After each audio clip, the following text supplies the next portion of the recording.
From an undisclosed location high in the Hollywood Hills, it's time once again for the long shot. Come hell or high water.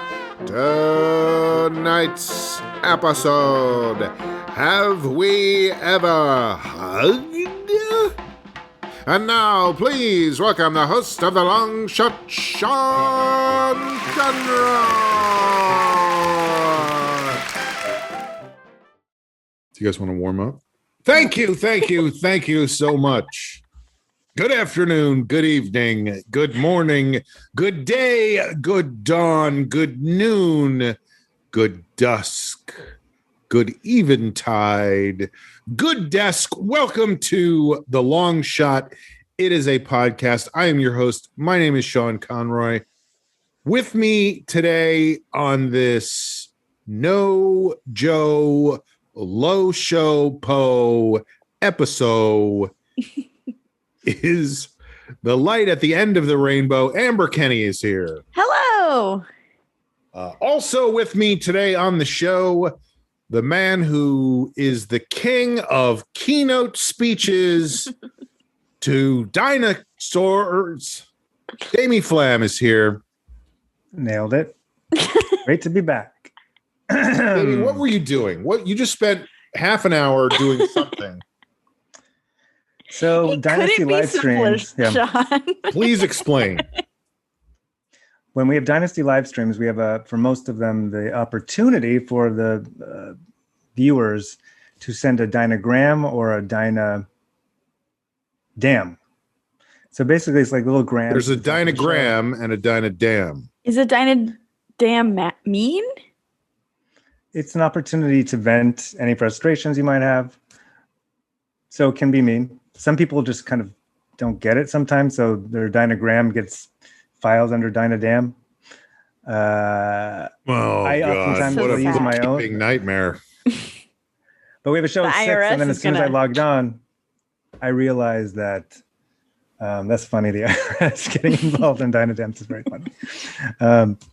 But yeah, as soon as I logged on for this podcast, I was like, oh shit, we have some for the show that starts at 6. So I just wanted to get those out of the way. It's done. They're uploading now.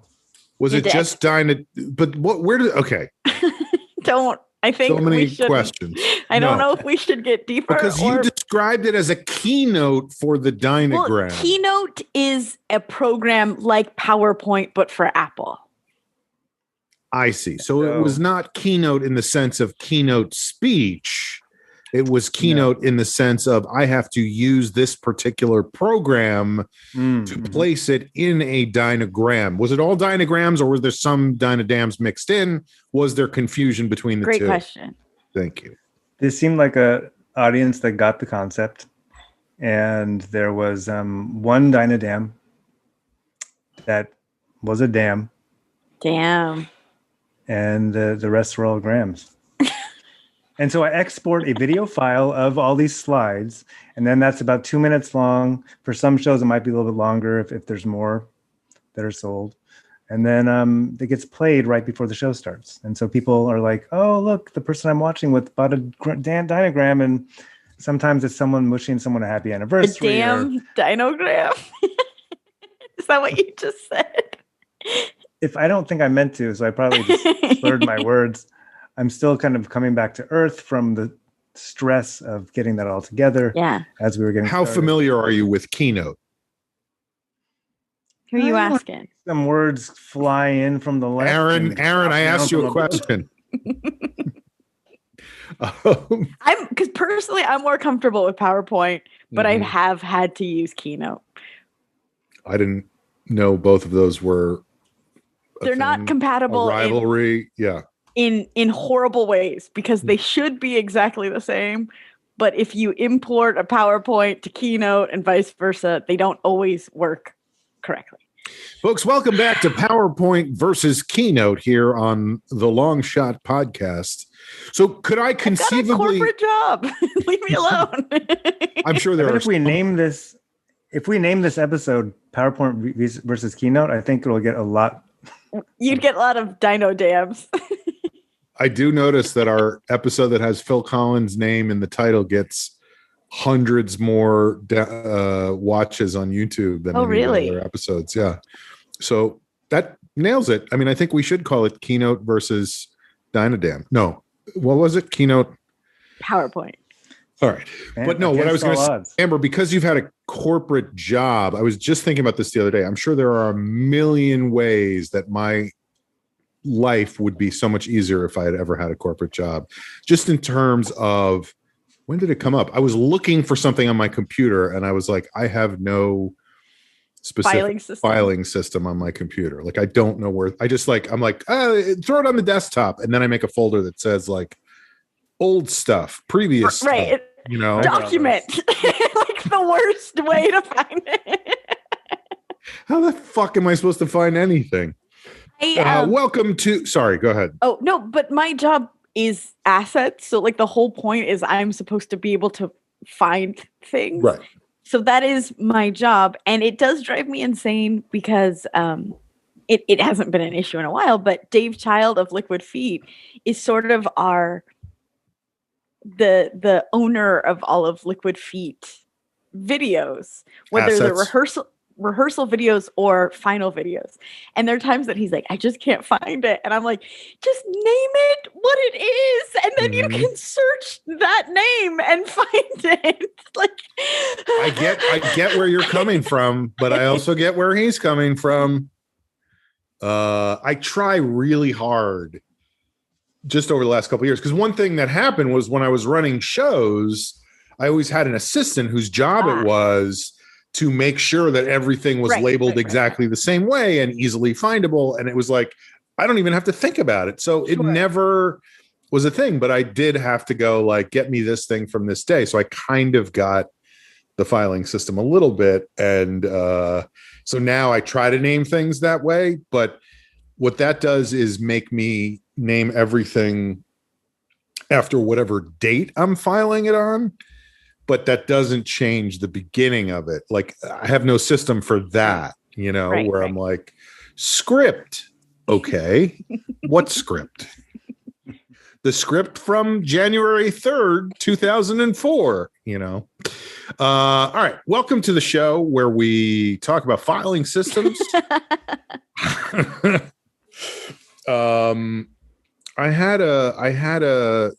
I'm very excited about the NBA right now because the Knicks are in the playoffs for the first time in almost a decade. So show your shirt. It says Knicks on it if you can't see it on the podcast. But so I was just I love the colorful language they use in sports. Like when people get excited and they come up with an expression, that's always been a thing. Like, but I feel like they're going further and further with that. Like just now I was watching the Clippers and who are they playing? Dallas. Yeah. I was watching that game and there was, to be fair, it was a ridiculous posterization that happened. Kawhi Leonard just like on a fast break half court, like just dunked in some guy's face and made him look stupid. But the announcer, after he threw it down, the announcer was like, "Oh, somebody get that baby off the street." It was like, what? Like, I get it. You want to come up with a phrase, but where does that, Did you hear about the controversy over the Lakers had the play-in game on Thursday? Mm-hmm. And LeBron hit a three-pointer with a minute left. And the announcer who typically it was like this incredible shot, and he was hurt. He was playing on one leg, and it's like the legend of LeBron continues. He hates the play-in game. Yeah, right. But the announcer, his big word is bang. But he didn't say bang for LeBron's shot, and that was a huge controversy the next day where a lot of people are saying that was a disrespect to LeBron because he didn't give the bang. How dare you not bang? Did the other announcer go, "Come on, Phil, no bang"? No, he didn't. Okay, Jamie, I didn't mean to make you think that hard in the middle of I was trying to yes and. I was just Are stuck. you thinking about exporting? Yeah. Exporting, uploading file. Not But I feel like bang is an expression that works if the shot really is like bang, like it just is, and that was not that kind of shot. That was like boom. I don't know about this one. More of a boom than a bang. It was very uncertain. It was not it was not a definite. It was like, I hope that goes in. It did, Right. That was what he said. I hope and he said that was like a little bit over a minute. Bang is usually reserved for like what you think will be the final shot of the game, but there was still enough time. There was still almost a full minute left in the game. A minute in basketball is an hour. Yes, absolutely. Can be. Between timeouts. I mean, that's the other thing. As I watch these games, I'm like, God, because I have not, I'll be completely honest, because the Knicks have been so bad for so long, my basketball watching time has dropped off quite a bit. And as I'm rewatching a lot, as I'm starting to watch more and more, they have jammed so many more commercials into these games. It's like a guy's bringing the ball up the floor and they're going, yeah. This dribble brought to you by Geico. This dribble brought to you by Allstate. This dribble brought to you by, it's like, it's gotten fucking insane how many commercials and sponsorships and, Well, like last year, I was upset with it was during the pandemic. And so I watched more NBA in the last year. Huh? What happened last year? Remember the whole thing with the... Not ringing any bells. Yeah. But over the course of 2 months of watching NBA playoffs, you see these same ads over and over again, and they get so annoying. Mm-hmm. And the other thing about that, and I know this because I was in one once, is that most of those commercials get played on cable, not on network TV. So it's just a straight buyout. People don't get paid residuals for those commercials, which is fucking bullshit. I know, like, I was watching a Hulu show for a while, and they would do a thing where they would play the same commercial twice in a row. Yes. Like, the same commercial every commercial break or something. Like, it was wild. Yeah, I'm with you. Yeah, I'm with you. Like, that is insane. It's gotten a little better, I think, but when I first started watching, like, they only afforded one. We're only getting money from these guys, so we got to run their commercials 17 times in a 22-minute show because Conroy will only pay $4.95. You won't pay $9.95 for the no commercial version of Hulu. What if they showed basketball on Hulu? They do. They do? That's where I watch it. I have the live version. Do they ever call it Hulu Hoop? That's cute. Okay, that's our show. Come on, I'm working here. No, I'm saying that was good. That's the way you end a show. That's a punchline. So just remember that when we end, that somebody has to say Hulu. Hula hoop. Hulu hoop. Hulu hoop. Yeah. Yeah, that makes more sense. Okay. Let's talk about. Well, I'll start because I have a lot of things I want to talk about. So I'm not going to get into. I'm not going to. Jesus Christ. That was rude. That was unbelievably rude. I'm tired. I'm sorry. But it was so connected to me saying I have a lot to talk about and you going, oh, good. Like it could not have been, the words passive aggressive. That could not have been more aggressive. That wasn't the intention. I'm sorry. No, what I was going to say is I have a lot I want to talk about, but I'm not going to get to any of it because I want to hear from you guys. But I will say this. I had a realization this week that I think could be detrimental to me in the long run, which is that within a mile of my house, there is a deli that stays open until 3 a.m. I was just saying to Amber that my schedule is all screwed up. So I'm eating dinner at like 1 o'clock in the morning on a regular basis. And sometimes I don't want to cook for myself at 1 o'clock in the morning. And I just figured out the other day that there's this deli, this crazy deli. And it's a good deli? Oh. Well, it's called a Taco Bell by me too. Not a Taco Bell. Not a Taco Bell. I love the Taco Bell deli. Fat Sal's is the name of this deli. Yeah. It's like a Brooklyn deli. We're from Brooklyn. Right. Fat Sal from Brooklyn. Right. But don't their sandwiches are insane. Well, that's what I was going to say is like, I do miss New York deli sandwiches. They're really good. And they're hard to find out here. And so of course there's an LA version that's like, we're from Brooklyn. We make New York deli sandwiches, but they're so cartoonishly ridiculous. They're like such a Hollywood version of what a deli sandwich is. So I went the other night. I found it on the internet. And I went, and they have this menu, and it's like it's just overwhelming. Like every sandwich is.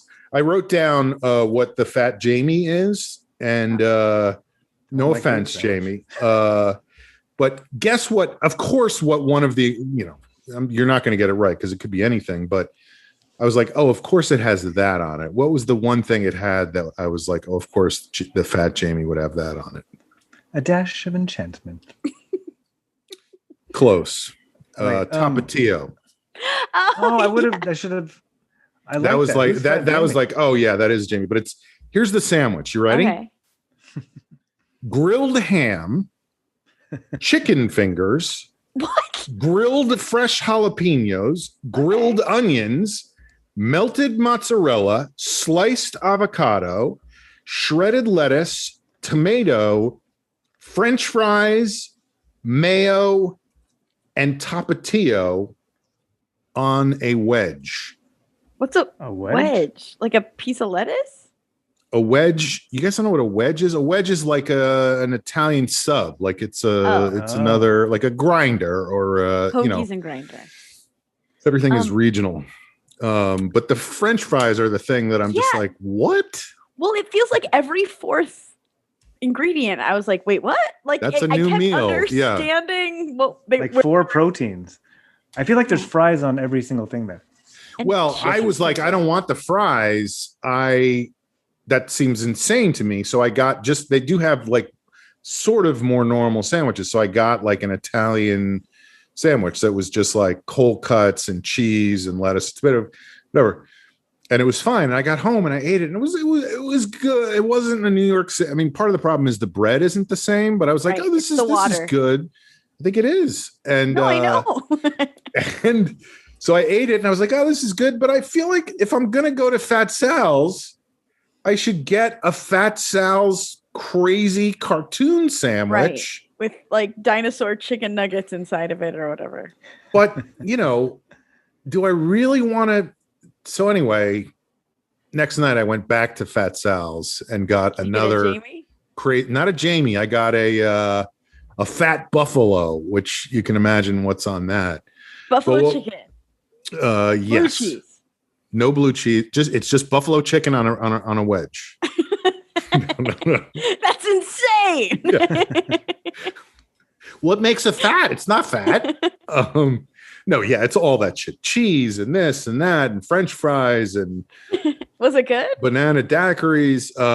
It was good, but it didn't blow my mind. Like that's I kind of wanted you where you keep thinking like, oh, maybe I just didn't order the right thing.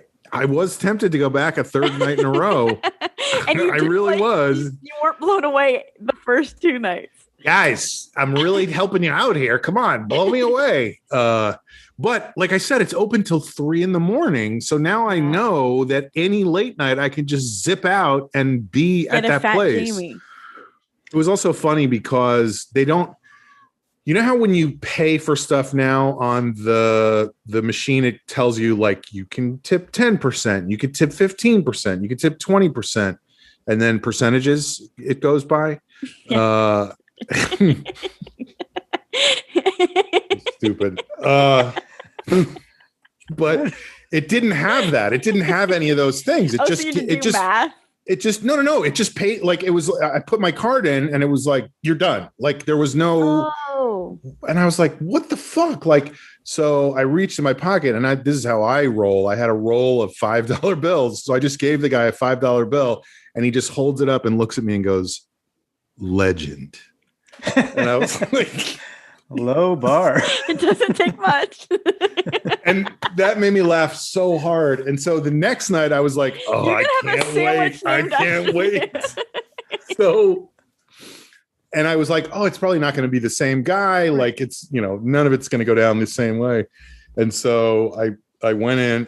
It's the same fucking guy, not from Brooklyn. I mean, that's the whole thing. We're from Brooklyn. We got a Brooklyn attitude. We're Brooklyn. I love Brooklyn. And I'm like, this guy's from like Bakersfield or Diamond Bar or something. Just like my dog.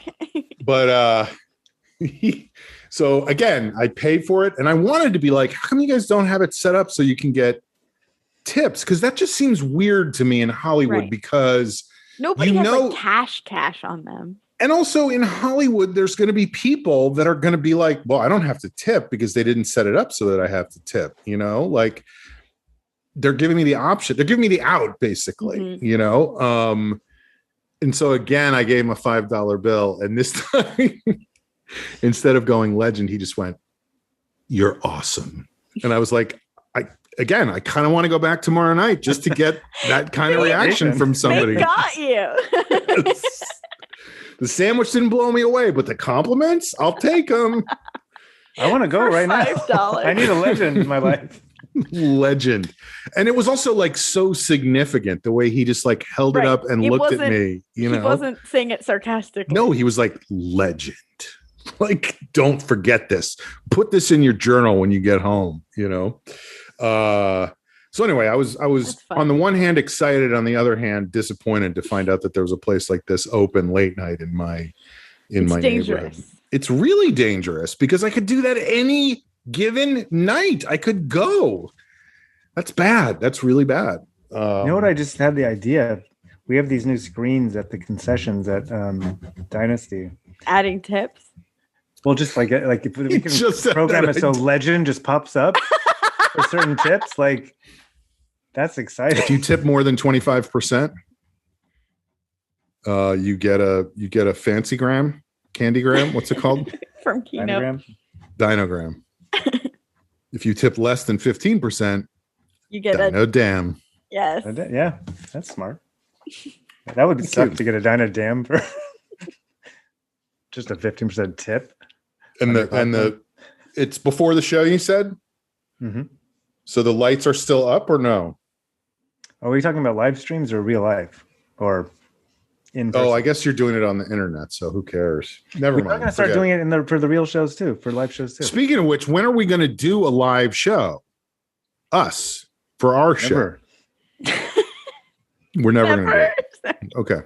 Well, do it whenever. At least we know. I thought you said never. That's what I thought you said too. I was like, oh, no. Okay, never mind.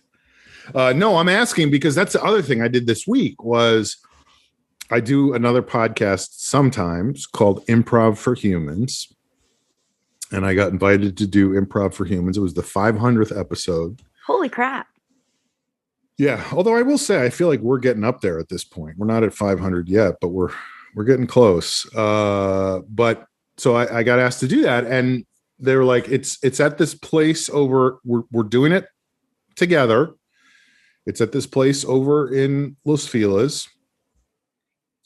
So I went to Los Feliz and we recorded this episode in person. Everybody was vaccinated, no masks. We were in a room together for about 2.5 hours. You know that expression, hugs, not drugs? There were both. There were drugs and hugs. And being in a room with people doing silly things for 2.5 hours, it was incredible. It was like I knew I missed it, but I guess I didn't know how much until I was there. No. This was a couple days ago. It was just like, I don't know, man. It was, it started to feel like things were going to maybe someday be okay again, it was pretty awesome. And part of it is just like, just being fucking silly with people, in person in a way that I've done for years and years and years, but had not done for a long time. It was pretty great. Anyway, This is The Long Shot. It's a podcast. It's mostly about systems of organization and filing. So let's find out what's been going on with people. Jamie Flam, how about you and I find out what's been going on with Amber? I'm excited to hear what's happening. I just woke up from a nap. Great. That's where the yawns and the not looking incredible are coming from. I went to lunch today with my best friend Abby, and we hugged. Mm-hmm. And that was the first time we've hugged in, 16 months or whatever. Yeah, hugs and drugs. So it was significant. And she got to see my new apartment because I've moved, and she met Smudgy, and then we went out to lunch. We went to a restaurant, and indoor or out? Outdoor. Mm-hmm.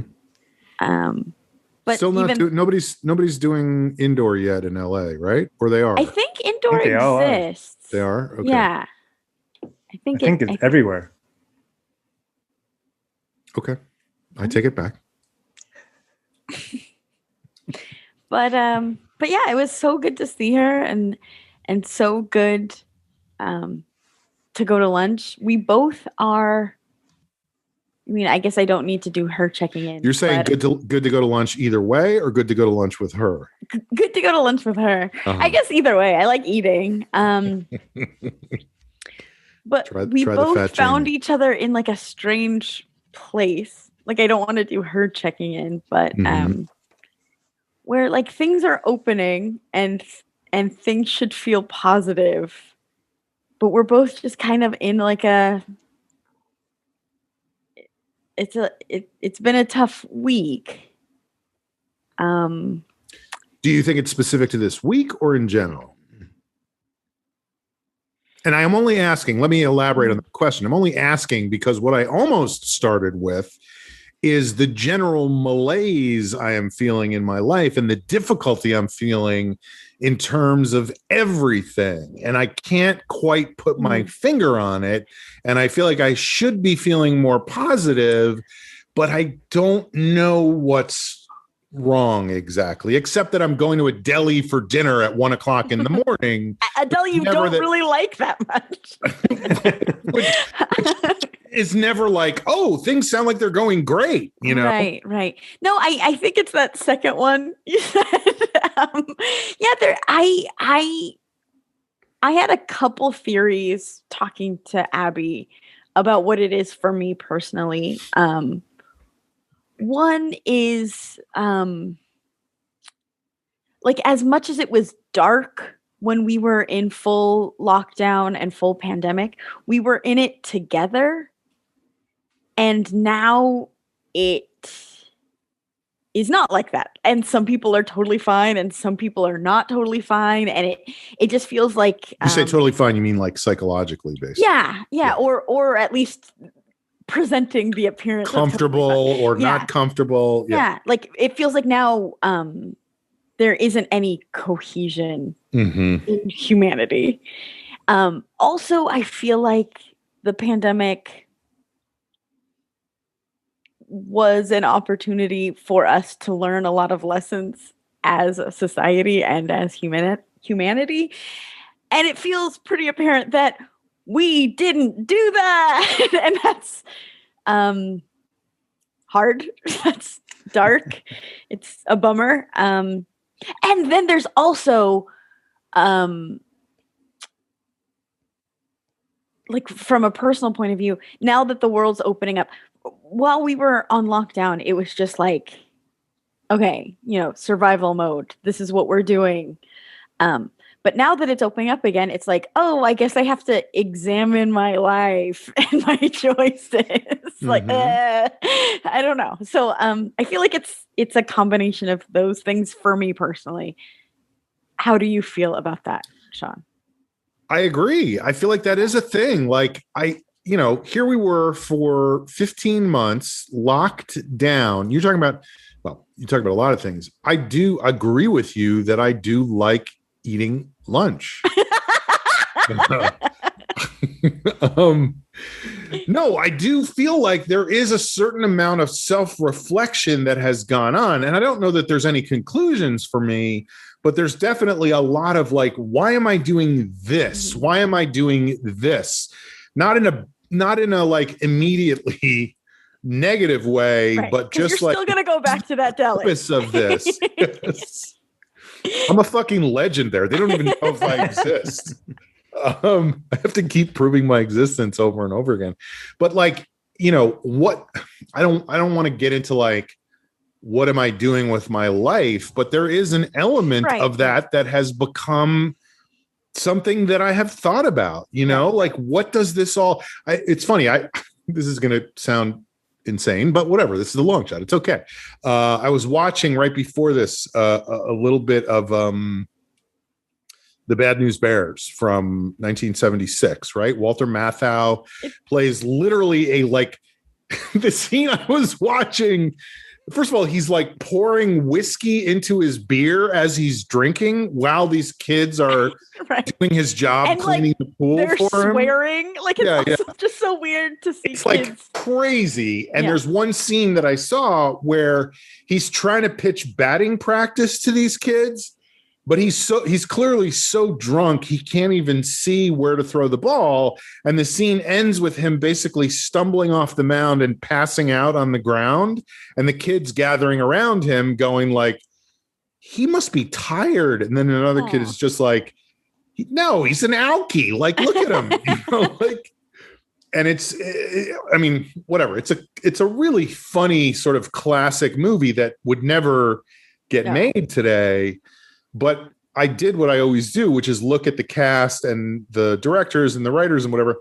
The guy who directed that movie also directed Fletch Lives. I forget of course, I just looked at it. I forget his name, but I was like, this is a guy. I had no idea that this guy who directed two movies that if you said the name of either of them to me, I would be like, I love that movie. I had no idea he was behind both what of he them. Put his life into, and he's been dead since 2000. He's been dead for 20 years. They're still showing his movies, but I bet if you said his name to 15 people, not one of them would know who he was. And it's like, so that's a guy who has done some shit, and like, no one knows, no one cares. He's gone. We're all going to be gone like that at some point. So what's going on right now that's making some kind of difference? And I'm not saying it needs to be something that people in 20 years go, you see this sign right here on the wall of Fat Sal's? That's the legend that this guy came in and tipped $5 right after, like sort of at the end of the pandemic. Like where it was like, are we in a pandemic? We weren't at full capacity, but we were letting people in. They still had to wear masks. It was a whole, but I'm just saying, like, so what is it? What's going on? You know what I mean? Like, what am I doing? What am I doing? Mm-hmm. Well, sorry. No, don't be sorry. I'm sorry. Continue. No, I'm done. I'm done. Okay. Well, I will say this. I opened when we were walking to lunch, and I was like, it's weird because I'm like not in a good mental health place. And Abby's reaction was, I'm so glad to hear that.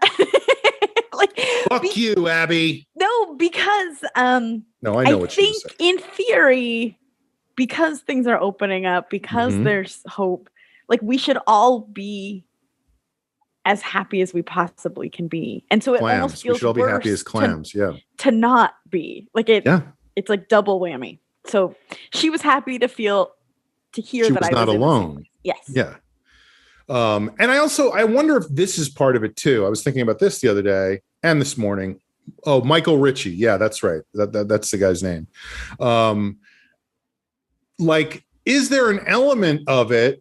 Because like I said, I have this malaise now where I'm like, first of all, I don't have a real job. Like I'm teaching a bunch, which I have to prepare for and read stuff for. So I'm always working on that. And I have like somewhere in the area of 5 projects in development, whatever the fuck that means in Hollywood, right? A lot.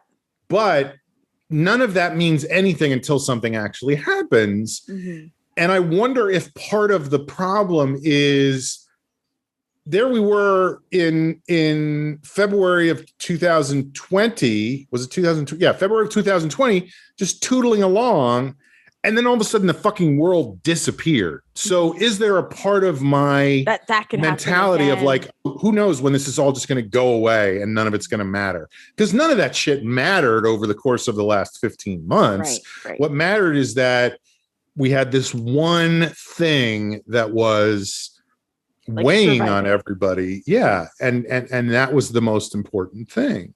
I mean, obviously that was just a trial run by the socialists for mind control over the population. And, knowing that everybody's willing to put masks on right away means that the socialists will go farther the next time when they try to round people up and put them in camps or start teaching critical race theory, or there's all kinds of, repercussions for this. But you know what I'm saying? Like maybe there's an element in my head. Do you feel like I've had too much coffee today? Yeah. I would note that there is a difference in your energy. That's I'm only taking it as very positive, and I feel like it's the juxtaposition of what you're saying about being a malaise, and it doesn't quite add up. But I'm happier than I thought. I'm in a malaise. It's great. Well, no, I mean, the truth of that is I'm just happy to be talking to you guys because I can express all this stuff that I've just been thinking about all this time, like trapped in my own fucking thoughts about this. But anyway, I do think that I don't know what I think. I just, it's a lot of stuff to process right now, I have some thoughts. Go for it. Is this going to be a Dynadam? No. I mean, we'll see where it goes. All right. No, I agree. I think the last 2 days for me have been malaisey. Oh, good. Again, not good that you're in a malaise, but good, like one of us. No, I'm furious that it's only been 2 days. Fuck you. Well, for me, and it's kind of part of my checking in, but like we opened the theater this last week and seeing hundreds of people over the course of the week coming in. That's and crazy. Such beautiful energy and people so excited. And, everyone was wearing masks and following very strict protocol, but every single person was so excited and positive. So that did you just let really anybody good. In, by the way? No, you have to have a Vax card or show that you were recently got a test. So Guess that was all really good. But then also even like, because fuck we gotta you, talk motherfuckers. About it. How'd you do it? Well, like I said, malaise means that I have not unpacked a lot of my shit since I got back a month ago. It was there the whole time? It was there the whole time. It was not something I threw away. It was just in a different place than where I thought it was. So I opened this one bag and I was I'm relieved on your behalf. I've been stressed out. Did you know, Jamie, that this was a thing that we thought that Sean ripped up his vaccination card? Yeah, I'd heard that. Oh, okay. That's great. This is great news. A weight was lifted off of me. I still feel like life is meaningless, but yes, I have a vaccination card. Again, that doesn't quite add up with your energy level. You look really happy. Happier than I've ever seen you ever? What kind of coffee is it? It's coffee. Oh, God. Go ahead, Jamie. Oh, so much reflection in the last year. And I think should have held my backwards. I shouldn't have held it up to the front. Oh, well. We're facing all is there info on the back? There is. Oh, God almighty. Go ahead, Jamie. Can you please let Jamie get a word in? all the things that we've been learning are now being, I think, tested. So which is going to be, I think, challenging in a lot of ways. Like, because like, it's one thing to like learn all the things or to not take things for granted. And to be excited about entering the world with all those things, but nothing changed overall. So, or that's not the best way to put it, but like the things that we struggled with pre-pandemic still exist. There. So I think like seeing a lot of these things, especially being for me back at the theater and like all the challenges and the energies of people and all these things, like there was a lot of things I was like, oh my God, we handled that completely differently than we would have a year and a half ago. And then there were the things like, oh, that came back and I still reacted the same way.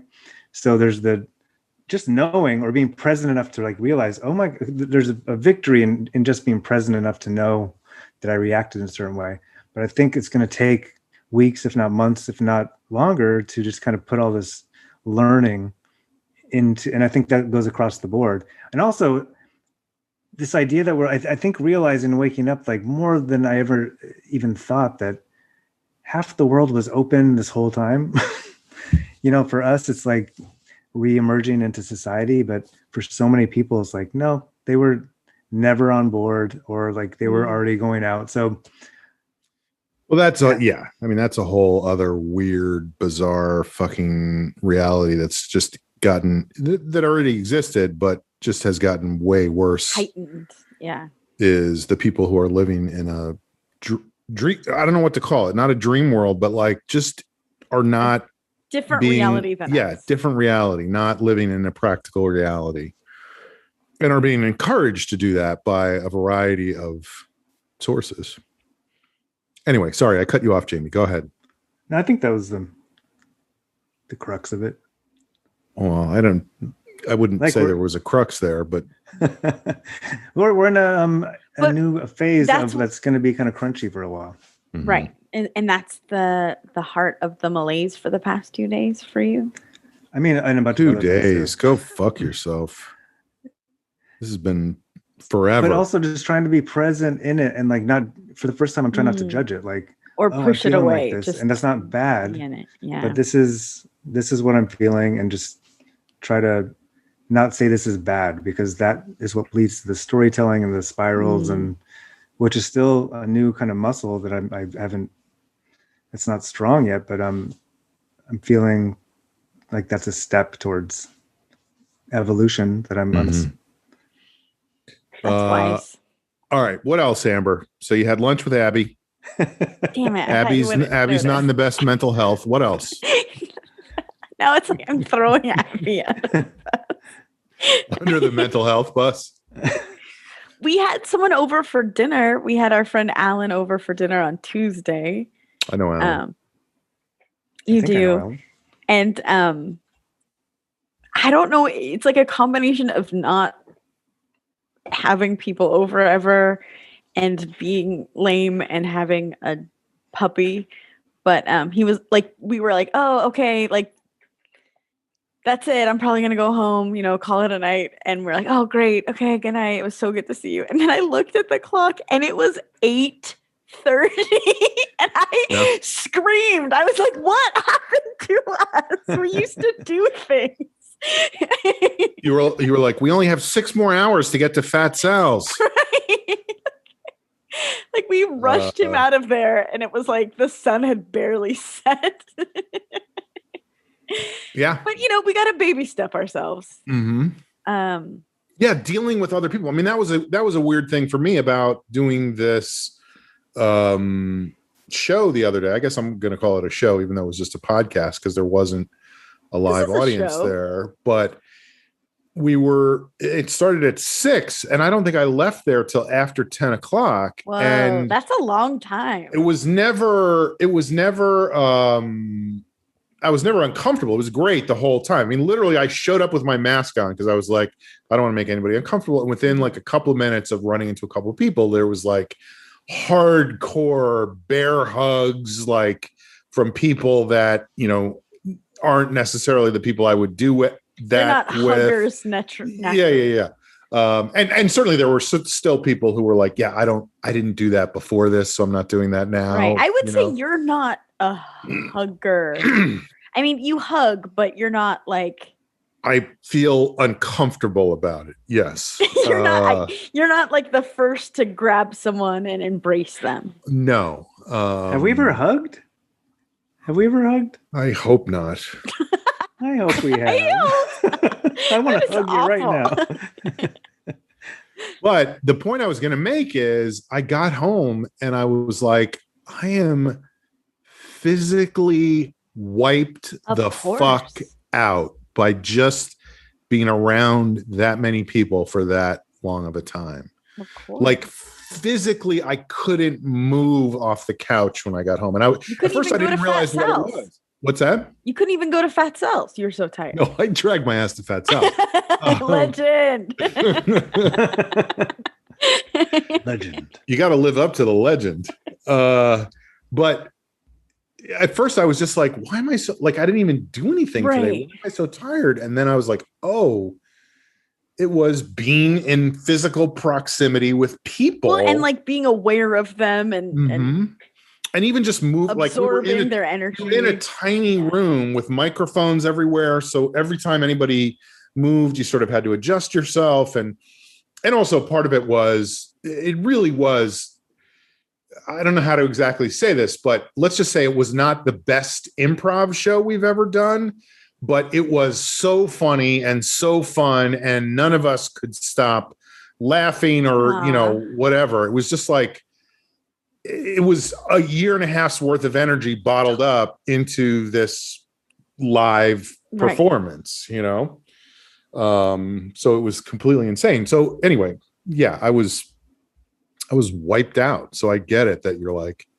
hey, listen, buddy, the sun's down. So time for you to take off. Okay. TikTok, Alan. It's strange. It's not interesting. I've been saying that for a long time, but it's going to be a wild rest of this year, at least. I feel like navigating the new normal, whatever that is. Yeah, it's also like, I like being around people. I want to do that again. I mean, obviously, depending on the person, but yeah. You said that, not me. But I don't know when people are going to be ready to do that, Mm. I'm even thinking about it in terms of like, I have some meetings coming up and I'm like, I would rather do this in person because I am trying to, I mean, this is so fucking stupid, but I'm trying to make a connection with this person and so dumb. Like the point of life to connect with other human beings. But I mean, in business sense, not like, and that's just harder on Zoom, I think. 100%. Well, and you can't tell like if they're on board or if they're just. We had a meeting with the potential employee. Here we go. Go ahead. And after the meeting, we were like, okay, I think we have our next, like a big part of our team. Our Wiener so excited. And then, when they came to work with us, we're like, you're like, no. Yeah. What was the difference? This whole week working with a lot of he was 9 feet tall in person. Like on the Zoom call, you just saw his head, and then when he showed up, it was like, holy shit, this guy can't even get in the door. Yeah, energy. It's like you need to really feel that in person. And by the way, too, this last week, all my insomnia issues. Yeah. Being back at the theater, we had 2 shows a night. I don't know all of them, but I know some of them. Not personally. The last 5 nights, I got home like at 10:30, 11 o'clock. Slept like a baby. I haven't felt like this in years, but just like turned on the TV and I'm like nodding off 20 minutes into it and like, oh my God. And I fell asleep and woke up the next morning like at a reasonable, I was just like, but that energy, I mean, so much energy and dealing with people again and seeing, it really is. It's overwhelming. Everyone we work with too are like, oh my God, by the end of the night, being on their feet for that many hours, interacting with so many people, everyone was just dead. Yeah. Being on your feet. Who's been on their feet? Not me. I haven't been on my feet. I just saw a thing that said, so I watched Army of the Dead last night, which is the new zombie movie on Netflix. Oh, is that the one with Tig? Tig is in it, yeah. But I read a thing that said that Zack Snyder, who directed it, does not allow chairs on his set. Like he doesn't want people sitting down on set. And I'm like, how long you have to be on a set? That seems insane to me. And maybe it's just when they're shooting or something. Yeah. But I was like, what are you talking about? Like, that's all you do on set is sit around, So that's crazy. Don't cast me in your movies, Zack Snyder. Yeah. Not interested in standing up for that long. Some reverse psychology. Yeah. All right. Well, this feels like a good place to take a break. So let's do that. And we will come back and find out what's been going on. Oh, wait. I'm just looking at Aaron's notes and it says Turtle from Entourage owns Fat Sal's. I didn't know that, but that makes total sense. Yeah, it seems like the Entourage version of a Brooklyn deli of like, yeah, let's put fucking French fries inside every sandwich. Why keep them on? And you could get a side of fries. You put them in the sandwich and you get a side of fries. Well, fries feel like not a thing that you would have at a deli at all. Right. They're not a deli food. That's absolutely true. All right. We'll be back in just a moment with more of this show. Hey, everybody, it's Sean, and we're taking a little break right now. There's lots going on behind the scenes that will come out in our documentary someday, but right now, unfortunately, we need to keep that private.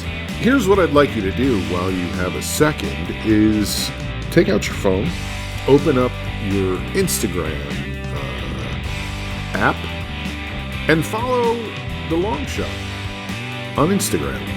Our Instagram is lowshowpo, so it's very simple, and you can follow us and get all kinds of content. I mean, not that many kinds, but some. We'd appreciate it. Thanks so much. And now, back to our regularly scheduled programming. It starts with an order. Try on the cement shoes. I'm gonna find you someone new to sleep next to. All right, we ready? It's recording. Oh, it is? I can see the little notification. All right. Well, I didn't look at it. I'm sorry. I wasn't coming for you. I don't know that I needed to be just where I am mentally. I don't know that I needed to be attacked.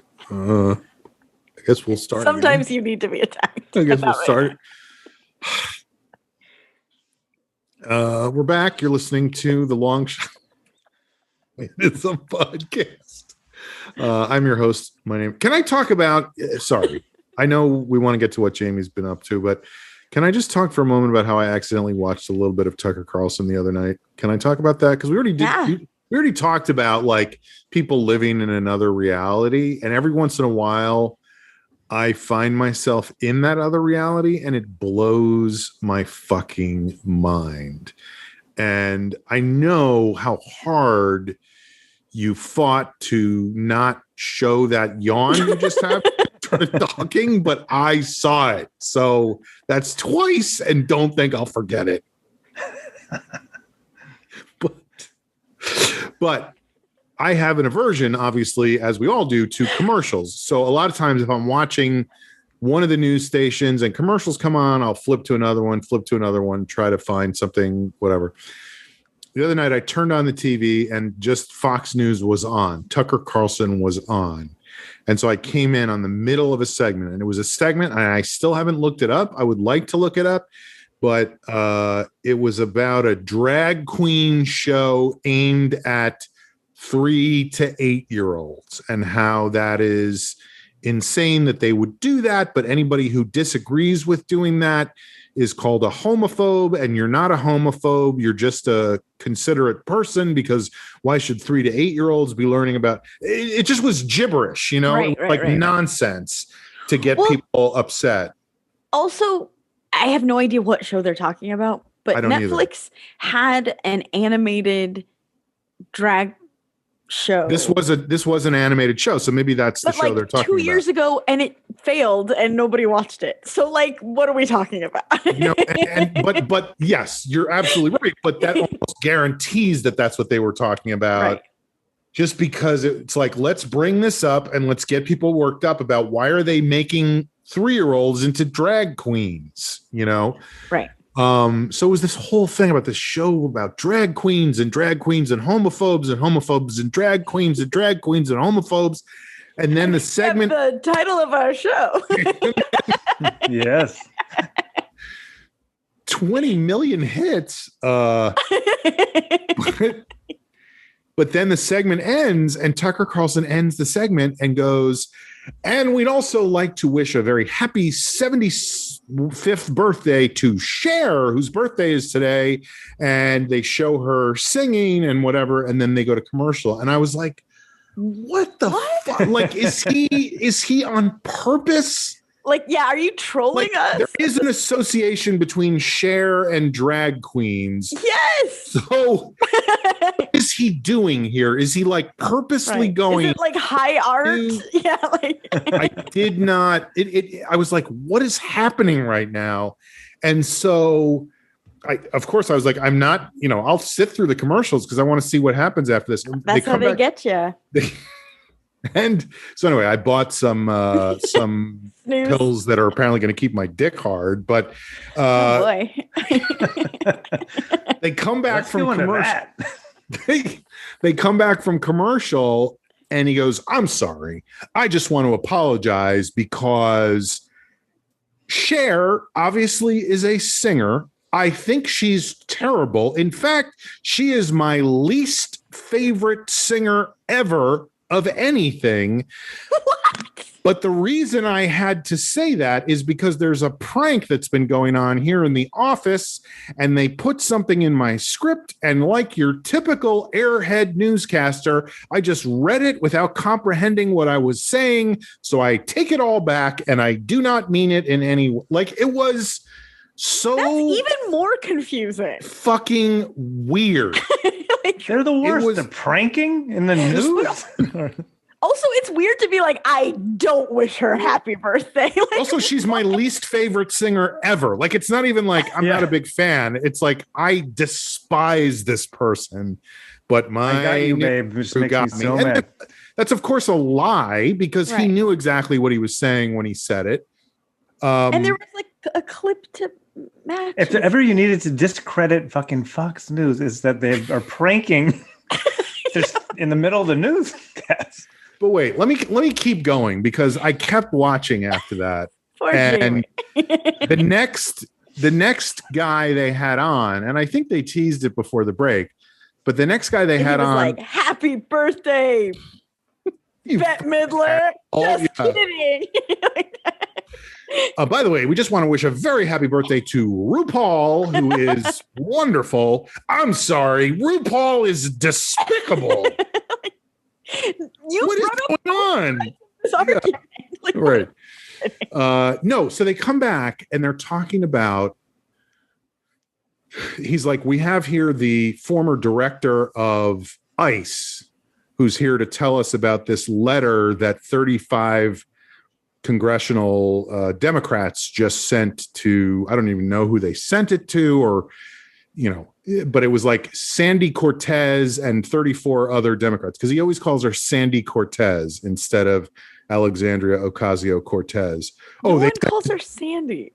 Well, I guess I think there's an element of that, which is like when she was in college, she went by that because she was at a fucking all white school. Like, didn't she go to BU or someplace like that? And anyway, it was just like she was a kid and she was like, it'll be easier for people to know who I am if she doesn't go by that, but he relentlessly calls her Sandy Cortez every time he brings her up, and both names too. Never just like Sandy or Ms. Cortez, just Sandy Cortez. Like, it's such a sneering, mocking, nasty, typical right-wing thing.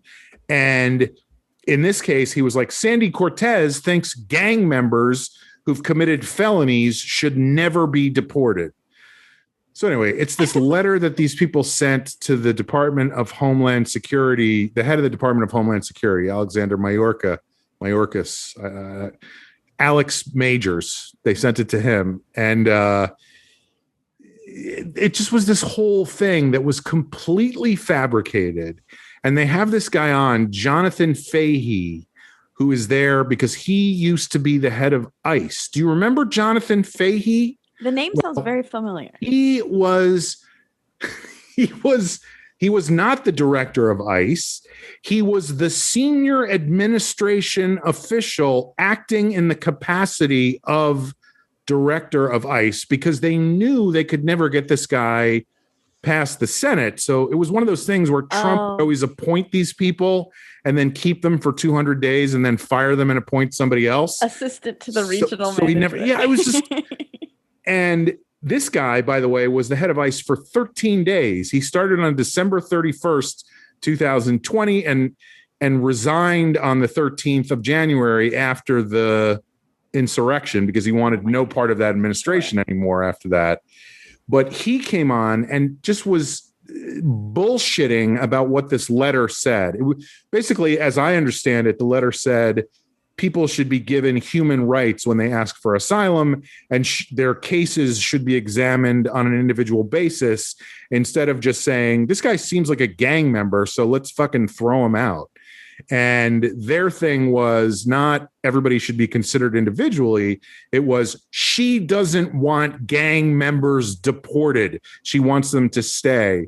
So I was like making a list of the shit that he was saying that was just insulting. Like it was just he started talking about the vice president, and there's this whole thing of how all those guys mispronounce her name all the time.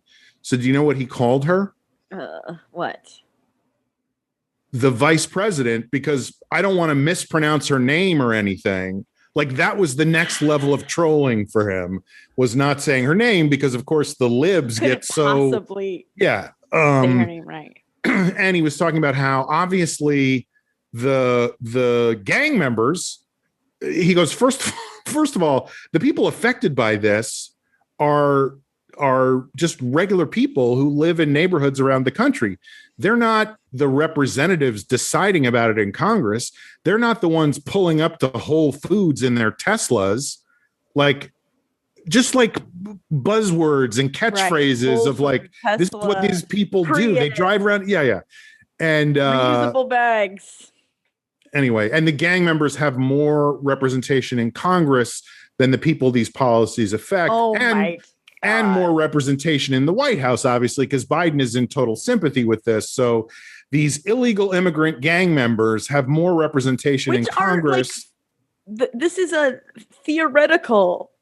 And also, like, he's talking about legislation, and this was not legislation. This was just a letter they sent to him saying, can we think about this and consider this part of the policy? Cool. Over the course of his remarks, he went from, this is a letter they sent that had some ideas in it, to this is legislation that's affecting people's lives. So if I'm just a fucking dude sitting there watching, I'm like, that. Hey, yeah. They made laws that say that they're not deporting gang members, and I don't even have to steal my Tesla or whatever. It's so crazy. Yeah. And it's endless. And it's never gonna. I thought when this president, sorry, not this president, the last president lost the election, I was like, okay, he's going to be upset for a while. I think there's an element where a lot of people think he's going to end up back in the White House. Mm-hmm. People still believe that. Mm-hmm. As soon as they start this, as soon as they finish this thing in Arizona, they're going to go to Pennsylvania, they're going to go to Wisconsin, and he's going to end up back in the White House. So this is just going to go on, and it's going to affect the next election and the one after that. And and if you think that shit that happened at the Capitol on January 6th isn't going to happen again, you are absolutely dead wrong. Many more people are going to be killed the next time something like that happens. Consequences to it. Yeah, of course. Nothing happened. Anyway, this is what happens when you're by yourself for 15 months. Jamie, what's going on with you? Checking in. Well, I talked about the theater stuff. We reopened, and that's been a lot. You've been doing live shows? We had 2 shows a night this week, and then the week before we had our opening night with Maria Bamford, which was very surreal and full capacity. Energy. No, we're at half capacity. But it sounds like the news yesterday is that June 15th is just the world is back and we can be at full capacity. It's in like 3 weeks. It's crazy. So there's that. And kind of talking what you were talking about, just being around people, being with Vanessa in a space, the playfulness, just that alone was just so magical. Just to be in a place with people that were just in a spirit of play and improv, and it was so nice. And watching it, this whole week was JFL New Face auditions. So it's right. stand-ups and then people doing characters in some of the shows, all trying to be a new face at JFL, the big comedy festival. Do you think I could still get new faces? Yes. Sure. Okay. Why not? I'm going to hold you to that. Well, what I found interesting was watching some of these sets, and of course, people are talking about the pandemic, and my first instinct was like, "Oh God, I do not want to hear about this." And of course, there were some takes that are better than others, but it really just occurred to me, especially with this crowd of people. Vanessa and I just had so much fun working the concessions for the entire week, and actually talking to people. And for so many people, this was their first time in a public building, especially inside. But it just, on a whole nother level, occurred to me, obviously we're in this world of comedy and performance and like that give and take and what human connection is all about. But more so than ever, at a certain point, it's like, no, of course, it's crazy kind of to not talk about the pandemic right now. Right. Like it's like the elephant in the room. This is our lives. This is what comedy, at its best can be, is like that, reflection of what's happening and how important it is. And so, I don't know. I just was really starting to feel that in a new way. There's a documentary, short documentary, and I don't know where you could find it. I don't even know the name of it. Somebody was doing a series of short documentaries about various artists living in New York City. And they started one on this is a story that isn't going to go anywhere, but they started one on Mark Maron, and it was right before 9/11 happened. And then 9/11 happened, and they were still following Mark around New York City after things started opening up again. And he did a set at Stand Up New York, which at that time was the club owned by the guy I was being managed by. So I was there almost every night. And there was a guy who was involved in booking that place who I had a contentious relationship with, but that's a whole other story. But I guess Mark went in to do a set there, and the guy was like, don't talk about what happened. And if you do, you're banned. You never get to work here again. This is the conflict of this episode of the documentary. Right. Well, but what happened was, I don't remember the whole thing, but Mark was kind of like, why the fuck? How am I supposed to not talk about this crazy thing that just happened? And kind of to your point, Jamie, like of course people want to hear about it because it's something we all just went through. And this was it might not have been within a week, but it was definitely within 2 weeks of 9/11. Wow. And so there's a shot in the documentary of Mark coming out of, they won't let the cameras in to shoot anything that happens inside the club, but he comes out of the club and he's talking, I think he's talking to somebody else, but they're filming it. And he goes, so I'm in there and they won't let me talk about what happened. And I don't know what to do. And then Conroy comes up to me and he's like, of course you have to talk about it. Like, who else do we want to hear talk about it but somebody like you at a time like this? So I was not actually in the documentary, but I was like mentioned in the documentary. That's cool. You remember that conversation? Who was giving? No, I have no recollection of it. As somebody who was giving Mark a hard time at the time when he really didn't need to be given a hard time. So anyway, I thought that was funny and relevant to what you were saying. Absolutely. So if anybody knows the name of that documentary or can find it, I'd love to know what it is. Anyway, go ahead, Jamie. So you're opening up. You and Vanessa are playful. Go ahead. Yeah, that's it. It's been fun and the energy and sleeping a lot. And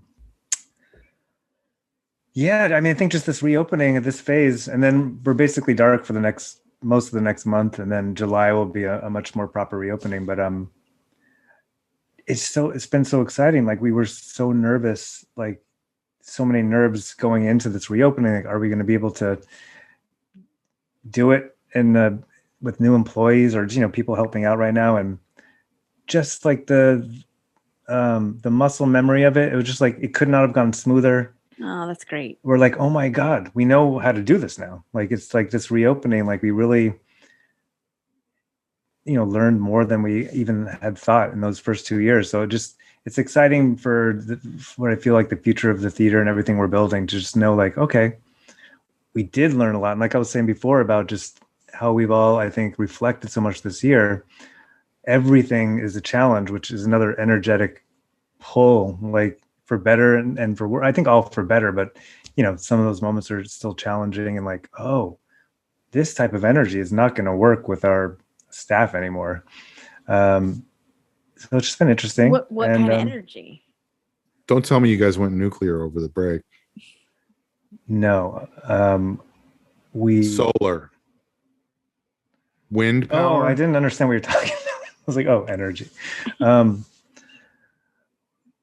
I want to get good at yes-anding, but yes, wind power. It's only been 12 years. Really breezy in there. Okay. No, what energy won't work with your staff now is what I was asking. I mean, would you, just theoretically, would you hire someone who is shouting about Fox News on a podcast? I think in the right context. I think it aligns with our the person shouting at the news, Fox News, right? About it. Not that might, I don't know. Mm-hmm. Yes, we got a job for you, Sean. And you're gonna love it. And it doesn't exist. Wait, what? Just energy that's not either playful or just easygoing. Like there's like, that's a real thing. It's just like, just chill, easygoing. What can I do next to help out? Because you guys had a lot of people working there before all this who were like, typing. No nonsense, like don't cross the line, buddy. I remember people saying that to me a lot in there when I would go in. They'd be like, don't cross the line, buddy. We got lines here. You cross all about the rules. Don't bring up 9/11. Don't talk about it. Yeah, so there's that. I did 10 pull-ups this week. Okay. In a row. In a row. That's pretty impressive. I've never done that in my life, so that was a good thing. And then, so that's clearly something you've been working on, yeah? I've been trying to like do these reps a few days a week, and I was kind of stuck at 7 for the last few months, but then something happened in the last few weeks where I was like, I can do 8 now, and now I can do 9, and now I hit 10. I was like, you know what that something is that happened? Growth. You got stronger. I got stronger. I can feel the strength. Mm-hmm. So the other thing, I got a fucking couch. Did I talk about that? I don't think I've been on the podcast since I got a couch. You're really aggro about this couch. I am. I mean, no, he's just saying it's a couch for fucking. I ordered this couch. Who doesn't want a fuck couch? You already had a fuck rug. It's time to upgrade. The couch that I've had in my apartment since I moved in almost 10 years ago, which is crazy to me. It just kind of came with the apartment. The guy that was moving out just had some furniture that I paid him a few $100 to just have it.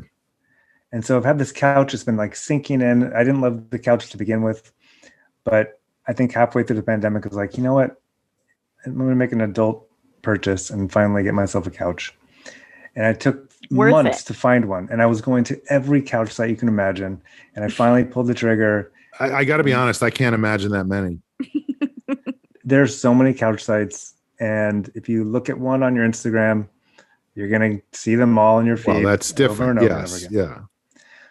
So I finally bought this couch in January, and it was going to take 3 months to arrive, and it kept getting pushed and pushed, and so finally it came last week.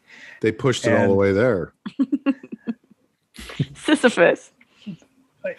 Keep pushing, Bob. It's only 11 more miles. So on last week, the day before, I get a call from Lazy Boy, who's their delivery company. Boy, and, if I had to imagine one couch site, it would be Lazy Boy, because that's the only thing I've ever heard of in terms of furniture. So I guess you didn't imagine that many couch sites. Well, it's not a Lazy Boy couch. It's from a company called Joybird, which I think I've heard of. It's like an Instagram ad staple. And so they showed up that morning, and the day before I called and had my other couch taken out. And so I didn't have a couch in here. And so these delivery drivers arrive, and first thing, I need you to take out my couch. The guy that picked it up didn't kind of have that kind of vibe. He's like, I know. Have you ever been to Fat Sal's? Vince, I'm telling you, we put fries on the sandwich. There's a nacho sandwich that'll knock you out. It's a surefire money maker. By the way, I think we should ask Longshot listeners to just give us money so we can tip this. What would happen if we tipped him? What would happen if we raised money and tipped him $50? Yeah. If $5 is legend, I'm thinking parades. He just goes like this. Away. He takes $100 bill and just goes, myth.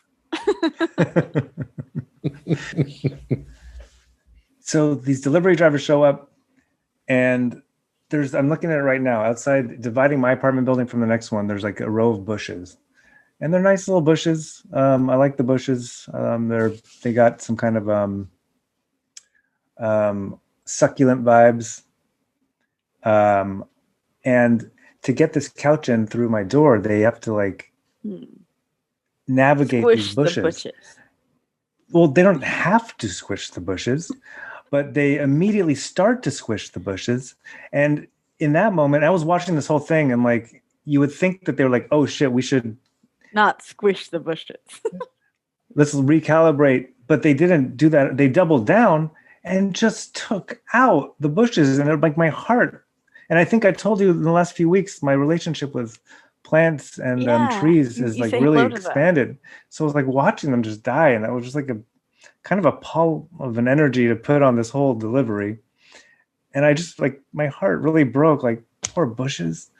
So they take those out and literally like dragged like remnants of the bushes into like these broken branches into my apartment with it. So that was the energy going in. Then they opened the box for the couch, and I swear to God, my first thing was like, murdering couch. I don't blame the couch. I blame the humans. They could have walked in if they didn't have the couch. They opened the box, and the colors are just totally off. Like the whole couch looks like a different color than I ordered. What did you order? It's called I forgot what it was called, but marigold, but it was like more on the brown side, and Man in the Moon marigold? Like a mustard yellow sort of situation. Yeah, it was like a dark mustard bordering more on orange, but this looked like just straight up yellow, and a bunch of the cushions looked like they were just different colors. And they opened, and I was like, oh, I don't think this is the right couch. And they're like, bro, you could refuse it, but it's going to be hard to get this out, which is an empath's nightmare, because like, yeah. I was like, well, if I refuse it, you're going to take it. Am I going to get a replacement couch tomorrow, or do I just have to wait another 5 months and have no couch here? And they're like, I don't know, bro. We can talk to someone, but you'll be able to return it with Joybird. Don't worry about that. And I was like, it was just like this. I had to make this decision in that moment. Right. Like, do I take this couch? I don't think is the one I ordered, or just doesn't look like the right one. Classic flam dilemma. What did you do? And I was like, I'll just take it. And I hated myself in that moment because, but like also it was just like the worst, I don't know, dilemma because it was like, do I not have a couch? You also want a couch. You'd be couchless for. And also it was a nice couch regardless. I like this couch. And Zack Snyder would have been on board with not having the couch. He doesn't like when people sit down. All right. And then, so then I have this couch here and the guy was right because I kept saying like, I think these are different color cushions. Like, he's like, it's the light, bro. It's the light.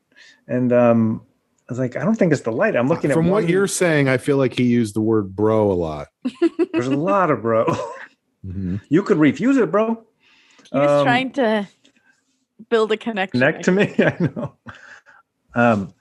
So anyway, I kept the couch, and then that whole day I felt so shitty because I had this new couch. It was the most I've ever spent on any furniture, or I think on basically anything, and it was only making me feel bad. And I was like, I'm the most like taking for granted privileged person on the planet. Like I felt bad about it. I felt bad about how they took out the tree. I'm like, even just seeing it come off the truck, I'm like, all this stuff so I could have this thing. And I'm more aware of like all the things that go and that happen on this planet that like, you know, affect the planet just so I can have a couch. And I was like, I felt just nothing but guilt about it.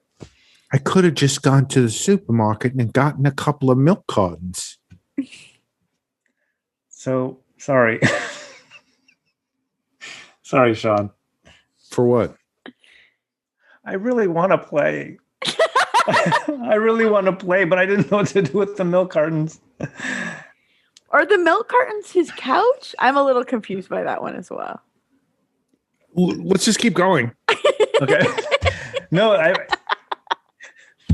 Edit. So, okay. Anyway, so later that night, I did realize after I closed the curtains and the sun went down, like, oh, he was right about the light. It's the right color. When you look at it from different angles, it's just like it shines in different ways. Is it like velvet? It's like a velvety thing where like literally like, oh, if I walk over there, it looks like it's yellow. And if I come over here. So the couch has grown on me. So it was the right couch. And then I kept looking. I do think that it was misrepresented, like the color on the website. Like it's at tough. Certain points, I'm like, oh yeah, I guess this is at this specific angle and specific lighting. It is that, but it overall is much lighter. But then the next thing was, or a few different things. One is, could it be something with your monitor? Wow. Yes, and it could edit. Be. And okay, edit. The game of the scene is that you say edit. Okay. Which absolves me of having to.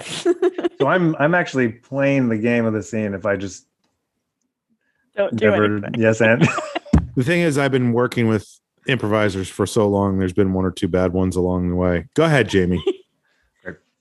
So then edit. And I'm looking at the couch now. You love it? Are you obsessed? I do love it, but at one point I put my foot up on it, and like where I put my foot left a little mark, and I'm like, I can't have good thing. I think I'm a plastic on couch person. I'm like, I could never have people over because I don't want them sitting on it because it's a nice couch. Like, right. I'm not going to be able to enjoy it because if I put blankets all over it, the couch. So that was another thing, and so I was like, and if you put Scotch Guard on it, like it nullifies the warranty. So, but it's there's all kinds of things I want to do here. Like the idea that you would put a Scotch Guard on your couch makes me want to do a scene where I'm a Scotch Guard sitting on your couch. But I don't want to do that knowing that I'm not going to get anything in return. Let's try it. Keep going, Jamie. No, it's too late. Hello, Scottish man. Welcome to my apartment. Oh, sir, I'm just here to put Scotch Guard on your couch. Oh, okay. Edit. By the way, can I just tell a joke? Oh, okay. This is a real joke. That's one of my favorite jokes of all times. It's by a guy who used to write monologue jokes for Conan, who's a guy that I met in New York many, many years ago. Very funny stand-up. I'm not sure where he is now, but he's either in New York or LA. I think he's in New York.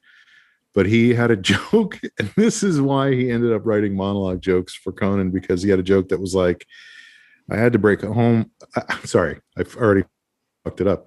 I had to break up with my girlfriend. I came home and I knew she was cheating on me because she had a mark on her, Mark Stevenson, and I was like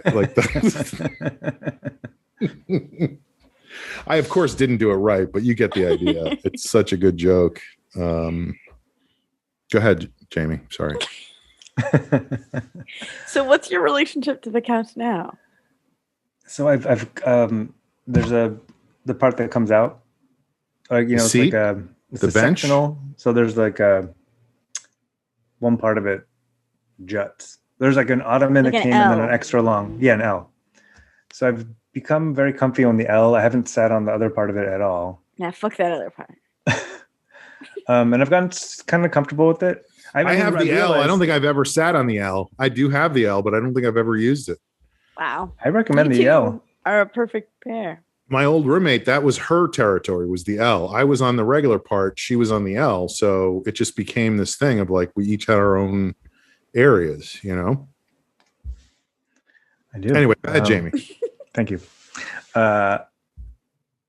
I'm comfortably watching like TV or just writing in my notebook on the couch and like realizing, oh my God, for 10 years almost, I have not had like a serviceable couch or living room situation. So it's been nice.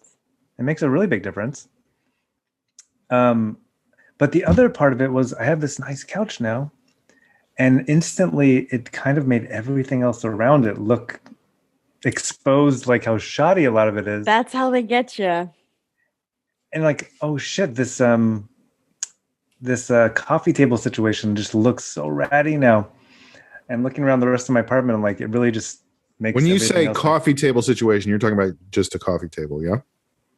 It's actually there's another thing that when I moved in, just kind of was thrown in.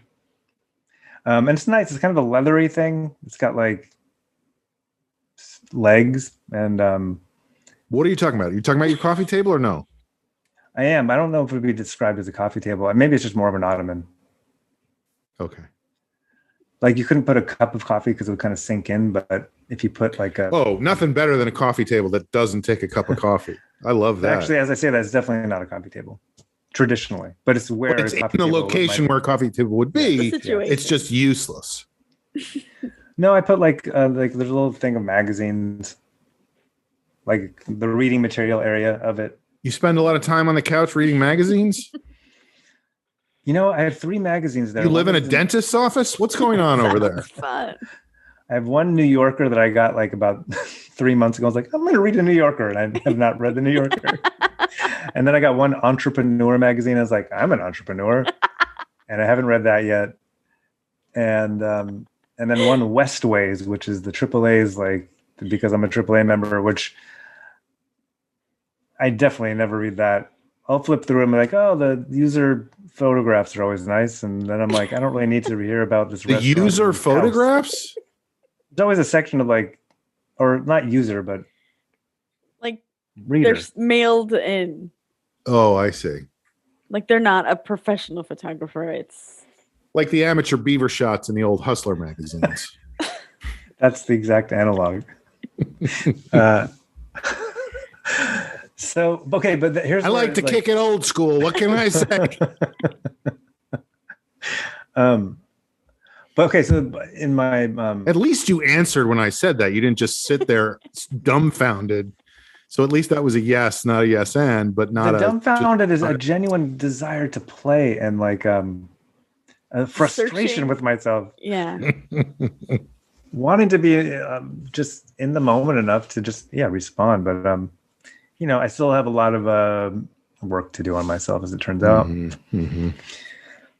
But in my therapy last week, we were talking about the couch, and I mentioned the exposed part, and she mentioned like it's a great metaphor, which I think brings it back to what we were talking about earlier about my life. Like as we make these evolved changes and we learn more about ourselves, which we've all done the last year, it also exposes all the rest of the parts that aren't there yet, which can feel frustrating. You are saying you don't want people to come to your house and put their feet on your couch because it will leave a mark.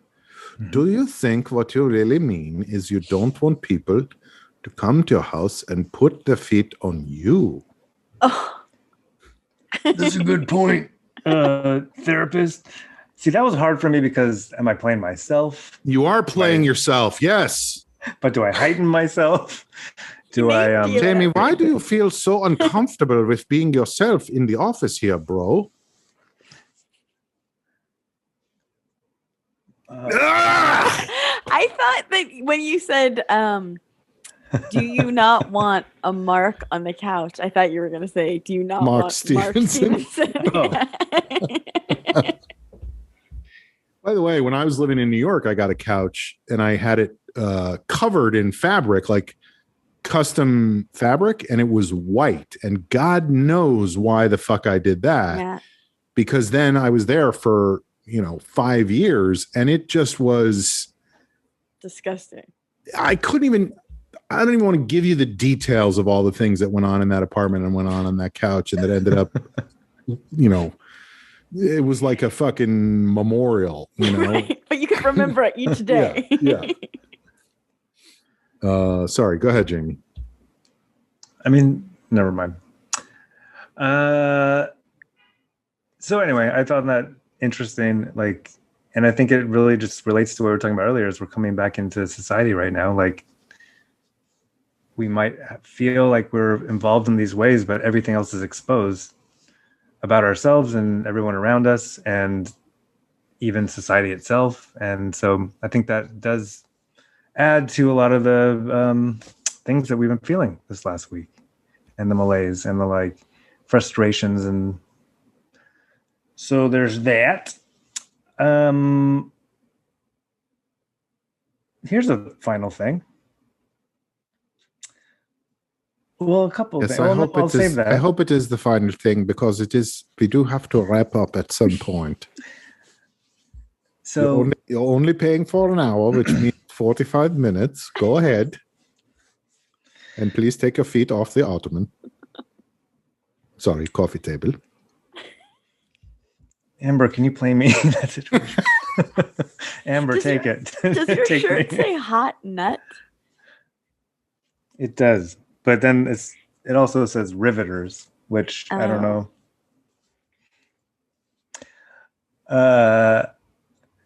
So another thing in therapy. I feel like you're deflecting, but go ahead.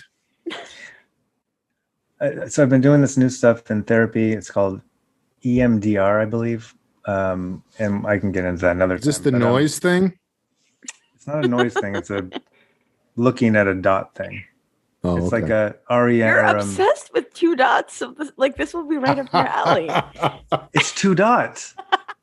Which, by the way, I haven't played 2 dots, or maybe I tried 2 or 3 weeks ago, and it's it just went away. Boring. Yeah. Interesting how your obsessions can just shift. So what do you do with dots?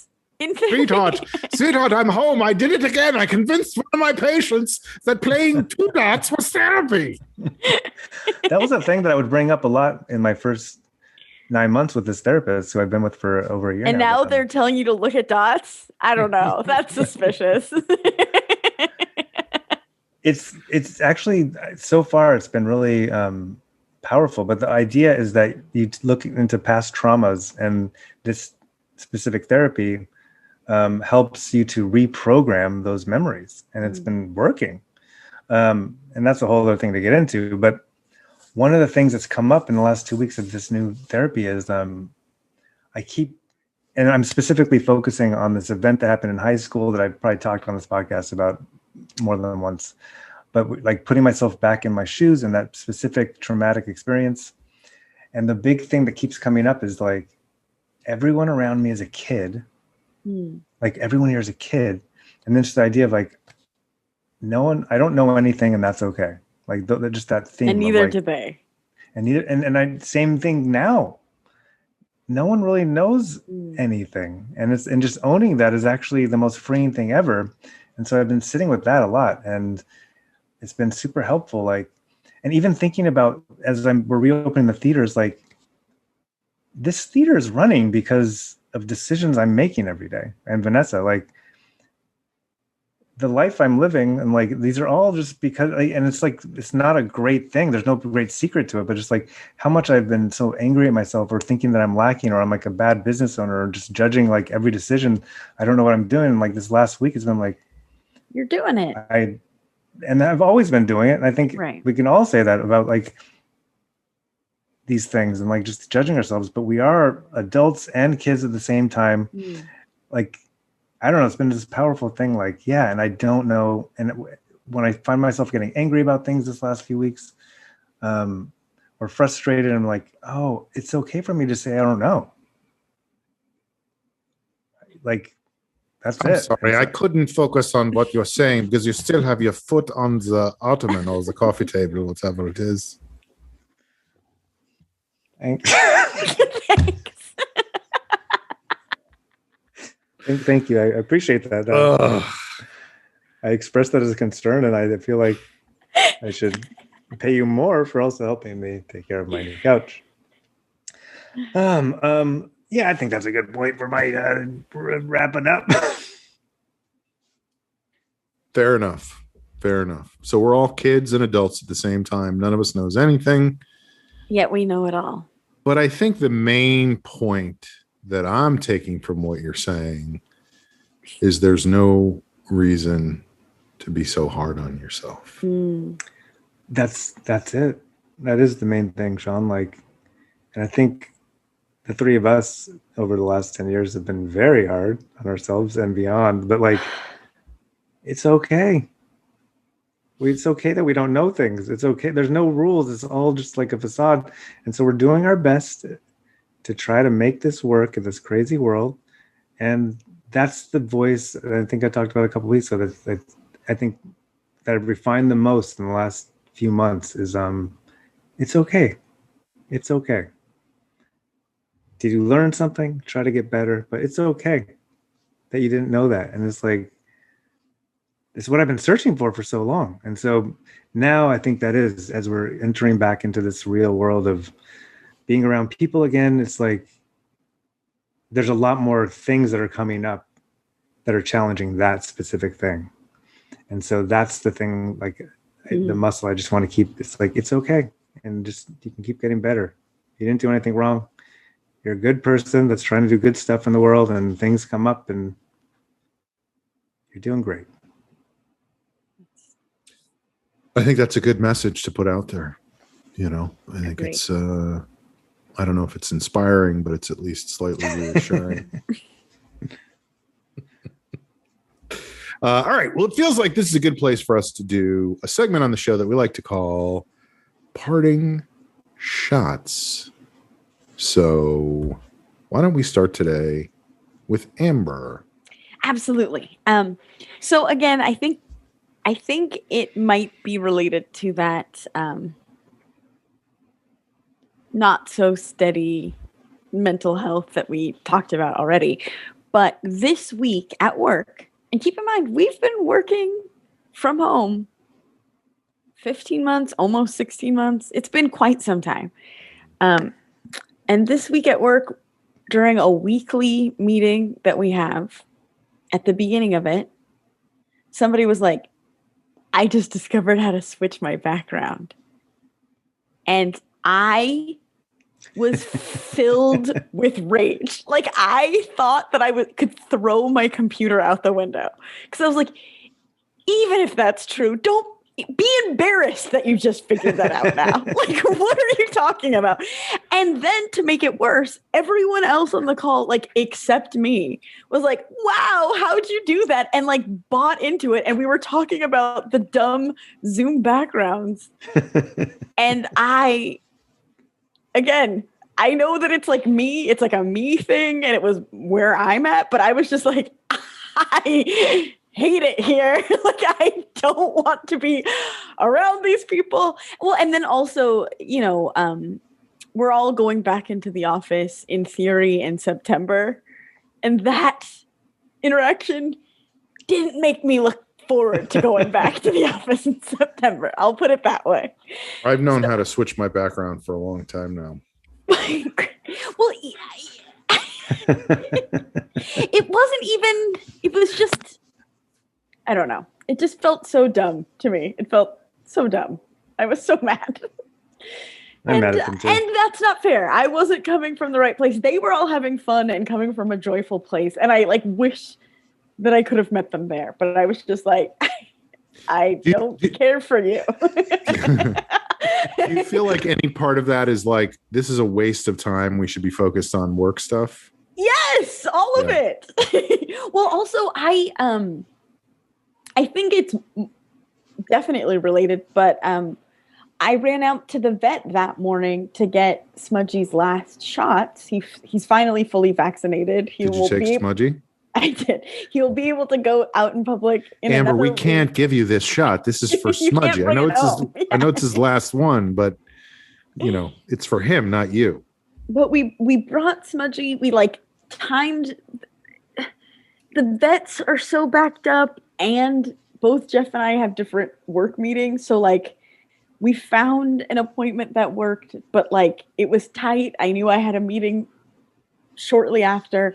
It worked out. We hauled ass. I like had anxiety about getting back in time for this specific meeting. The head of the department was late. And then the first 10 minutes we're talking about Zoom backgrounds. And I was like, I was stressed out about coming back for this. Like, I hate you. I hate you. I'm so mad. Of course you know how to change your background, motherfucker. Holy shit, what happened to Amber? I know. I was not the ray of sunshine that people in work they do a lot of it's too boring to get into, but like internal different videos, and they'll need volunteers. And I'm known for I usually volunteer first. Like I'll do anything. And there's one this week that they want people to like lip sync to a song. And I didn't raise my hand, and everyone's like, is Amber okay? And then somebody personally reached out to me, and they're like, they want you to do like a Liquid Feet style video. And I just wrote back, you couldn't afford me. Like, I'm not having it. Yeah. What song was it? Was it Too Sexy for My Shirt? No, it was Freedom by George Michael. Oh, well, I guess I was sort of the right era. But yeah, I'm the curmudgeon this week. And that's okay. That's who I am this week. Yeah. All right. Well, cool. I'll go next because I'm going to take mine off of what Amber was saying and basically just reiterate what she was saying. I am the curmudgeon this week. No. You're talking about like people at work. The reason I asked, was it partially because you were like, we should be doing our work right now, is because I had a meeting last week with somebody. I think that I am going to, well, I won't get into any of the details because who knows where it's going to go and how it's going to end up, but it looks like I'm going to start another podcast with somebody, and I think it's going to be really fun and interesting and good, although I could be completely wrong about all that. What's that like? Fair question. But this is somebody I used to work with, and we worked on a show together, and this was when Lost was on the television. Do you remember the show Lost? Sure. It was a hit show. They were on an island, and no one knew what happened. Plane crash, right? It was Locke and Hobbes philosophy, ideas. It was back when people actually were slightly intellectual. And every week it was on, I believe Lost was on Sunday nights. And so Mondays we would show up to the writer's room, and the entire writing staff was obsessed with the show and would spend all day like dissecting, talking about the show. I was not a fan of the show. I never watched the show. I wasn't interested in the show, but I did know that if we spent the entire day talking about the show, we're not getting much work done. It meant that we were getting no work done, but the work had to be done because we were doing a weekly show. So the show had to be ready when we taped on Friday nights. So that meant that there were going to be at least 2 nights that week, because we didn't work Monday, that we would be there until 2 or 3 or 4 o'clock in the morning. And it made me, it was for the whole run of the show. And it made me insane, but there was nothing I could do because it was right at the beginning of my career. You're like the not fun one who's like, "Hey, could we work?" Yeah, I'm so sorry. Or not even that. Like I was so low down on the totem pole that I felt like I couldn't even interject. Mm-hmm. But I don't know if you've ever seen me when I'm upset. I clearly give off you have an energy. Vibe. Yes. And so I would just be sulking at the end of the table. I would say. Seething is a better word. Yes. My friend Michael Delaney used to talk about how he would come up to me and go, "So Sean, what's the seethe of the day?" Because there was always something. But yeah, so I'd be seething at the end of the table. Everybody was like, "But I think no. He was sitting in seat 12B." Yeah. I would just be like, "Oh my God, why are we doing this?" Instead of, and knowing that all of them would be just as upset as I was staying until 4 o'clock in the morning, but it would be their not fault. Seeing like the cause. Yeah. So I guess what I'm saying is, at some point, I hope to watch Lost and find out what everybody was so obsessed about. And don't fuck around when I'm trying to work. Sure. Jamie, parting shots. I didn't finish Lost, but I'm just being nostalgic because that was how long ago? 15 years ago? Mm-hmm, at least. But it was something that my girlfriend at the time, it was before Netflix it was like a DVD company that sent you them in the mail. And just how exciting it was to like get those DVDs in the mail. Yesteryear. We had some good times. Here's the thing about Netflix when they used to send you stuff in the mail. I don't know if you guys had this experience, but I would be like, I'm going to get this movie. But then when it came, I was like, I don't feel like watching this. Yeah. And so it would just sit there for months on and you can't get the next one till you returned that first one. Right. You have to send it back. And I was like, I can't send it back until I watch it, but I don't feel like watching it. So I would just leave it on my I had what did I have? I had a milk crate. It wasn't an ottoman or a coffee table. It was just 2 milk crates put together. Jamie, nothing? Okay. I'm the Scotch Goddard. Yeah. Well, that would have been good. But I'll take it. Yeah. Go ahead, Jamie. I did want to say, like 2 weeks ago, Amber's parting shot, I think, was about how happy I was, and that really went out the window. I know. I was thinking how ironic it was. Well, it wasn't just like I'm happy, but it was like, right. I have everything I want, and my life is perfect. I called it too early. This motherfucker's got figured out backgrounds. I don't think the way you said today negates I've been thinking about that a lot, where I jinxed myself. But that seems something bigger than just something you would feel in one day. Like being content with where you're at in life. I only to say, like in the last couple of weeks, I've thought about that a lot, and I just think that it really inspired me. Aw. And so I guess it's good luck. Yeah, as soon as you said that, like, do not go outside your apartment because you get hit by a car or something. Right? I will say, part of my daily routines, and there's a few of them, but this morning, in fact, like as soon as I actually walk outside of my apartment, like this morning was like a Saturday where I was a little bit depressed, like waking up, like I want to try to exercise and do these things.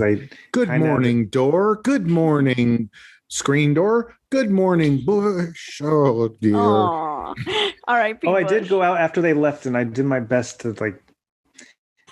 I'm still alive. But no, the going outside is like it instantly. When I'm in my apartment for an extended amount of time, it's the first thing in the morning. Like I just get so locked into my own thoughts and stuff. But it has become an important part of my daily routine of just like, okay. And yes, I try to be like, hello world, hello trees, etc. But I came up with a thing. It's called LSD. Beat. I don't think they've had that. Yeah, they've had that for a long time. It's but Tim it's like, Leary is just a big fan. it's an acronym that really has worked for me pretty consistently, but it's LSD. Look up is for the L. Kind of look up, smile. Take a deep breath. So, and take it all in. That's it. Look up, smile, deep breath, and take it all in. And like it is just like those moments. I try to do it throughout the day, and they, without fail, at least for a couple seconds, I'm like, okay. But it's like the slowing down, like just like even for a beat like of not being in my head. Smell the roses sort of situation. Yeah, but just I found that action just. Remind me not to give you the job of making acronyms for anything I ever am working on. No, I can't. I'm very loose acronym guy. LSD. Look up, take a deep breath, smell things, look around, and see what's going on. LSD. Well, there was a B tie. Like breathe and take it all in. Take TIAI. Yeah, it needs some work, but I did. If it works for you, who cares? Right. And that's my parting shot. Yeah, there it is. Lobster. Sometimes you have to breathe underwater, so you bring something with you and you carry it, and it has oxygen in it, and it's always on you. I call it scuba for short. Self-contained underwater breathing apparatus. Damn. Oh, that makes more sense. Damn. That was a thing that was in my head a lot at one point in my life, probably 25 years ago. Because when you learned what the word acronym meant, that was the example that was used. Probably. We have at work, we have all of our TV shows go by like a 3-letter abbreviation so that all of the file naming and stuff, it can be consistent. But what we call that 3-letter acronym is TLA, which stands for 3-letter acronym, and that makes me laugh so hard. TFS. TLA on? T for short. TLA. Well, because people are like, what is a TLA? And I was like, oh, it's the 3-letter acronym. And they're like, fine, but what does it stand for? I was like, 3-letter acronym. That's so funny, because one of the things I'm working on right now, I'm working with these guys on a thing, and they have all these characters that they've been working on, and the characters all have 2 names as characters do. But they sent me a document in which it explained all the relationships between the characters. But in the document, they just called each of the characters by their 2 initials. So it was like, MA thinks TL is more like DO than FR. And I was like, I don't know what this says. I cannot interpret this in any way. Like, where is please write out the actual names, because I am not as familiar with your work as you are. Fun fact, my mom's grandpa, my great-grandpa, was FR. Fred Rothman. First of all, I'm going to say let's end there. And second of all, it sounds like you're lying. Rockman. It's true. It's 100% true. Folks, this has been The Long Shot. Thank you so much for listening, watching, whatever the case may be. We love having you guys here. And welcome back to the world, however that may be happening for you. Step outside, take a deep breath, look around.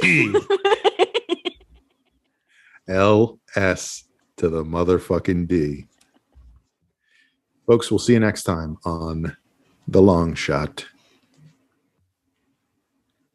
Bye. Bye. Bye, guys.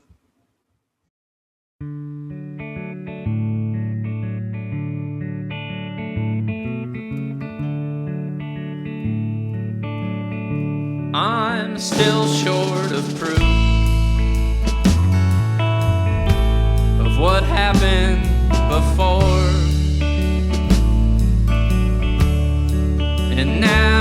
that it's true. What good is this memory for?